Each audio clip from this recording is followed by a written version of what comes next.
hold on a minute. How many pots does this use?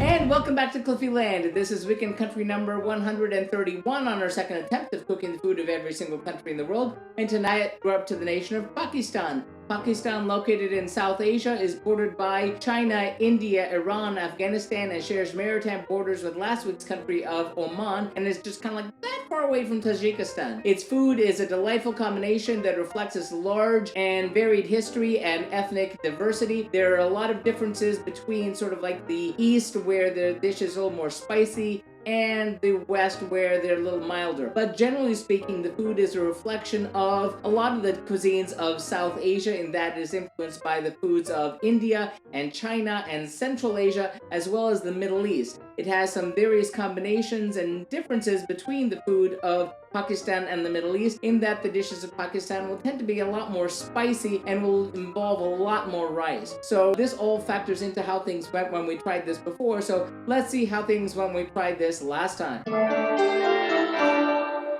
Well, 4 years ago on the Global Cooking Challenge, I did get to cook over 2 nights, and I live streamed for only the very second time. I was still, getting started on this. So the very first night I did a slow cooked lamb stew, which took forever to cook. And seeing as I had trouble reading the recipes, and once again I read high heat to mean high heat, and it doesn't really mean high heat, I over-reduced the stew. And I burned the onions the first time around. But it did kind of work out okay. It had a nice flavor to it. And then I tried to make some naan, which is an Indian, or Pakistani in this case, flatbread, and I kind of screwed that one up. Only like maybe the second time I ever tried anything in terms of making bread, and it was kind of raw in the middle, and it was just kind of all wrong. Unfortunately, we're not going to have the time to do either of those, because we're doing tonight what we did the second night, which was we made a lamb biryani, and that is from a recipe from somebody in Karachi.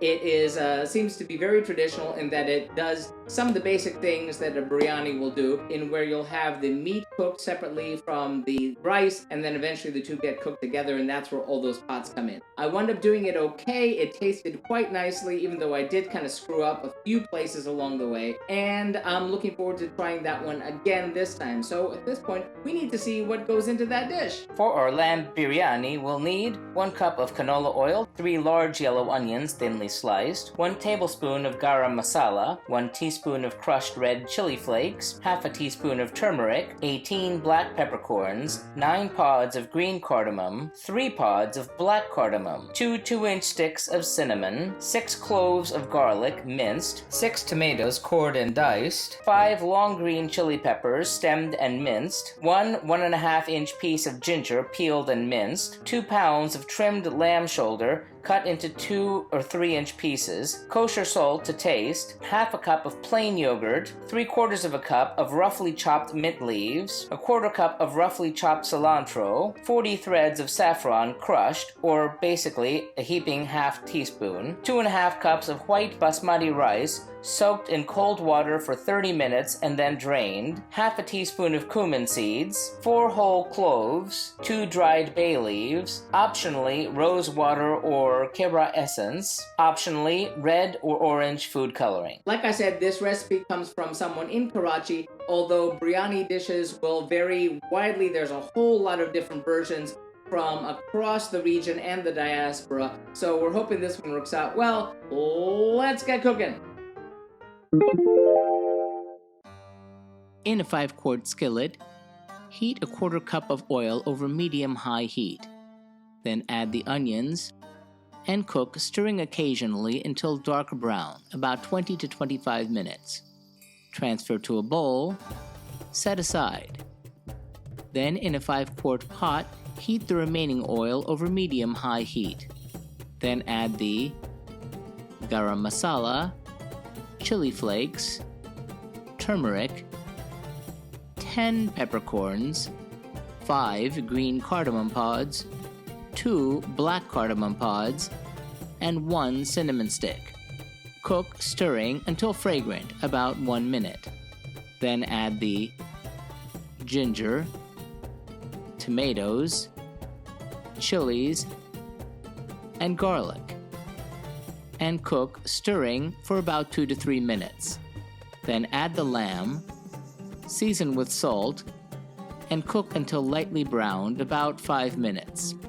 Cover and reduce the heat to medium-low. Cook until the lamb is tender, about 1 hour. Then add the fried onions, yogurt, a half a cup of the mint, and 2 tablespoons of the cilantro, and cook uncovered for 15 minutes more, and set aside. Pour 4 cups of boiling water into a bowl and add the saffron, and then in a 5-quart saucepan, bring 4 cups of water to a boil, and add the remaining peppercorns, the rest of the green cardamom, black cardamom, and the cinnamon, along with the rice, the cumin, cloves, and bay leaves, and season with salt. Cook until the rice is al dente, about 5 to 10 minutes. Drain the rice and set it aside. Transfer half of the lamb curry into a 5-quart pot. Top the lamb with half the rice. Pour half the saffron mixture onto the rice, along with a few drops of rose water and food coloring if using. Mix into the rice with your fingers, it was too hot for us to do that, and top it with the remaining lamb curry and the remaining rice, and drizzle it with the remaining saffron, and mix. Steam covered on low heat until the rice is tender, about 10 minutes, and then garnish with the remaining mint and cilantro.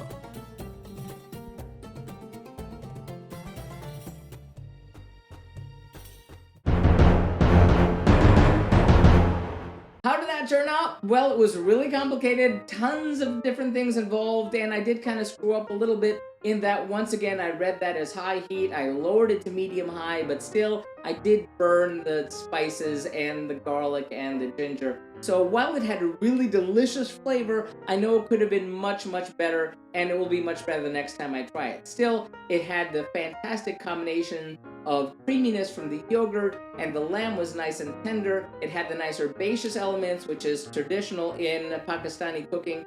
And the spices did, work out quite nicely, even though I did put the peppers in the wrong place. Still, it was really good. I'm going to give the lamb biryani from Pakistan 4 out of 5 globes. It would be a 5 if I tried it again and actually got everything just right, including that temperature thing. So that does it for this 2-week stint here in Asia. We're going to be heading back to the Pacific next week to have a really great dish from the island nation of Palau.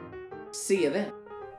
And remember, if you'd like to see our streams live when they happen, follow us on Periscope or Facebook Live. Like and subscribe to be advised when these videos are posted. If you have any thoughtful feelings or helpful suggestions about the food that we're cooking, sound off in the comments. Remember, links to the original recipes, remember these aren't my recipes, are found in the About section. And tune in next time. Thanks for watching and happy eating!